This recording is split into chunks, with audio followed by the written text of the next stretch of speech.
처장님, 제가 간단한 거 한 두 가지 하고요. 그 다음에 좀 주요 질문 한 가지 드리겠습니다. 먼저 그 처장님 업무 추진비 집행 내역 관련돼서 저희가 고액으로 돼 있는 47건에 대해서 좀 세부 내역을 달라고 한 게 있어요.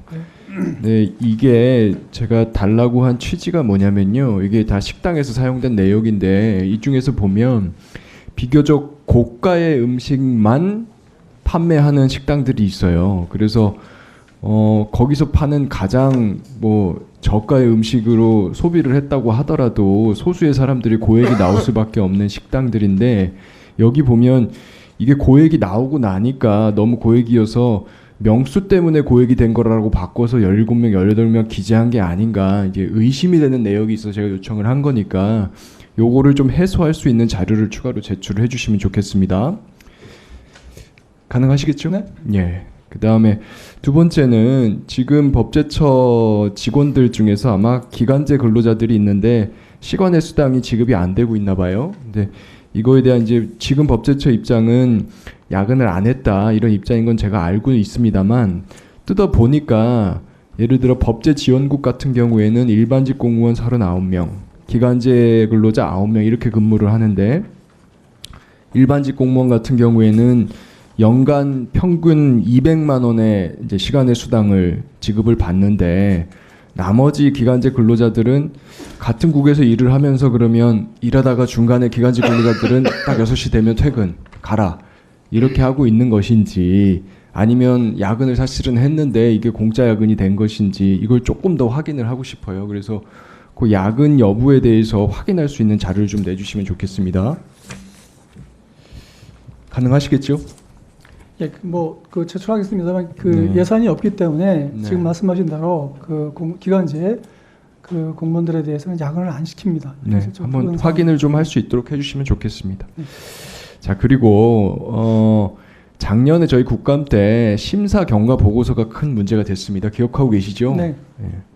사실 심사 경과 보고서 작성은 법제처의 사실 핵심 업무라고 저는 생각합니다. 어쨌든 법제처가 행정부 내에서 만들어지는 시행규칙과 시행령이 위법하게 만들어지지 않도록 통제하는 기관을 하는 거잖아요. 예, 게이트키핑을 하는 건데, 제가 사실 좀 놀랐던 거는 작년에 가장 국민적으로 문제가 됐던 뭐 검사의 수사 개시 관련된 시행령이라던가 인사정보관리단 관련된 시행령들에서 이것들이 전 법제처장께서는 직을 걸고 막아야 된다라고까지 말씀하신 내용이었는데 심사 경과 보고서가 작성이 아예 안 됐더라.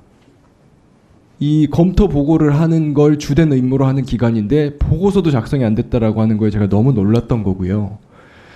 그래서 이 경과 보고서 작성하는 좀 기준을 명확히 해라. 불명확하다라고 해서 요청을 드렸고, 국회에서도 저희가 공식적으로 그걸 저희 의견으로 채택을 해서 드렸는데, 확인을 해보니 이게 물론 법규성은 없습니다만은 업무 편람에 있었던 경과 보고서 작성해야 될 기준조차도 이번에 보니까 통으로 없어졌더라고요. 이거 어떻게 된 건가요, 처장님? 그 부분은 제가 이제 개선 조치를 의논을 해서 만든 것인데요. 네. 지금 의원님께서 말씀하시는 그 심사 경과 보고서의 성질을 좀 말씀드리면, 그것은 외부에 알리고자 하는 용도로 만들어지는 것이 아니고, 그 실무 담당자가 결제자인 처장에게 이러이러한 내용이 있습니다라고 이제 결제에 참조하기 위해서 보고하는 보고서입니다. 그러니까 행정부 측의 의사결정 과정에서 내부적 의사결정 과정을 위한 보고서이거든요. 그거는 꼭 뭐 반드시 언제까지 작성해야 한다라고만 할 수 없는, 그냥 필요할 때마다 제가 하는 시간이 없으니까 질의를 마무리할 테니까 답변을 주시면 좋겠는데요. 근데 그게 간단치가 않은 게 검토 보고서 작성 없이 구두로만 할 수 없는 일이거든요. 이 일의 성질상. 지금 보시면 경과 보고서가 아무리 내부적으로 하는 일이라고 하더라도 법제처의 고유 업무고 중요한 업무이기 때문에 당연히 그게 문서로 이루어져야 될 일이고, 그 문서가 작성이 되고 나면 내부의 문서라고 하더라도 공공기록물법 적용을 받는 문서입니다. 그래서 보관을 따로 하셔야 되고요. 국회에서 요구했을 때 공개는 안 하더라도 이게 있다라고 하는 것 정도는 확인이 돼야 되는데 지난번에는 아예 없다 하셨단 말입니다. 그래서 다시 한번 요청드리는데, 법치주의는 법 지우기가 아니잖아요. 아예 무규범 상태를 만들어 버리시면 더 자의적으로 하게. 기준을 주십시오. 예, 답변해도 되겠습니까? 네, 답변하십시오.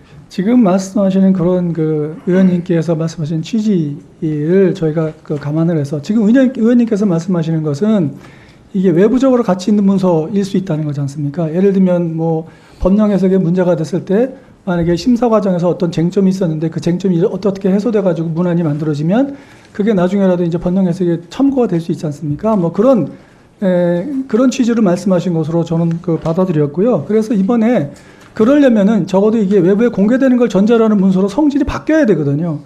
그래서 저희가 이번에 만든 기준은 좀 명확해야 되지 않습니까? 만들어야 되는 그 기준이. 그래서 접수안, 그러니까 그 소관부처에서 그 법령 심사를 해달라고 한 접수안하고 최종적으로 심사해서 결론이 난 안 사이에 변화가 있는 경우, 그러니까 수정됐다거나 뭐 이런 경우에는 반드시 작성을 하도록 했고, 그렇게 작성한 것은 기본적으로 공개하는 걸 원칙으로 해서